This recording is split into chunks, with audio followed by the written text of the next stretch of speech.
Brady, walk us through right now down in Columbus. What is the atmosphere? What is the energy like on Friday before the game, as it's called? It's electric. Right now the band's actually out on the field next to the stadium practicing.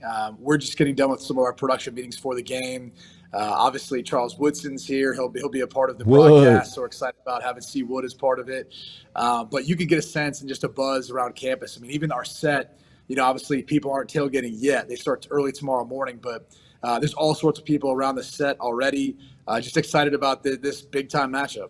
All right, first and foremost, Brady, I want to say thank you for joining because I know you didn't have any time whatsoever, but you made this happen for your brother. I love you. I appreciate it. So let's not waste time. What does Michigan have to do to win this game tomorrow against Ohio State in the Horseshoe?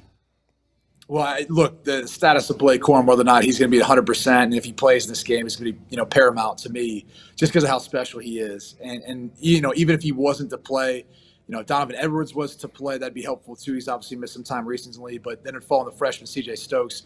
This offense has been based upon that offensive line, which, in my opinion, they won the Joe Moore Award last year for the best offensive line. I think they're even better this year. This game really weighs on their shoulders. They're going to have to be able to run the football like they did last year, racking up almost 300 yards versus the Buckeyes in Ann Arbor. And look, J.J. McCarthy may have to play a bigger role as part of that. And obviously the defense has to do their part, eliminating Marvin Harrison Jr. in particular from the big plays in the passing game.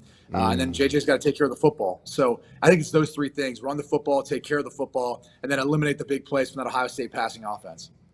Brady Quinn joining us. Thank you again, Brady, for giving us a little bit of your time. Obviously, you've played in some big games in college football. What's it like? I asked Braylon this earlier. What's it like leading up to your rivalry game in a situation like this? How hype are you for these games? He's got 85 rivals at Notre Dame. Jeez Louise. I was just going to say, this question actually came up to Charles Woodson. I'd be curious to get Braylon's opinion.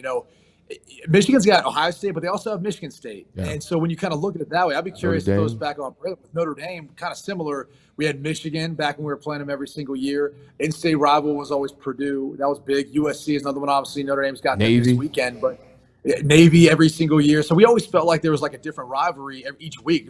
Like we played for 1,000 shillelaghs, like every single year. A different shillelagh. Like I didn't even know what a shillelagh was until I got to campus. But like, how would you compare the rivalries that Michigan has, Braylon? Because that question got asked to C. Wood. He said, "Look, there's nothing like Ohio State, Michigan, even though Michigan State's a big deal."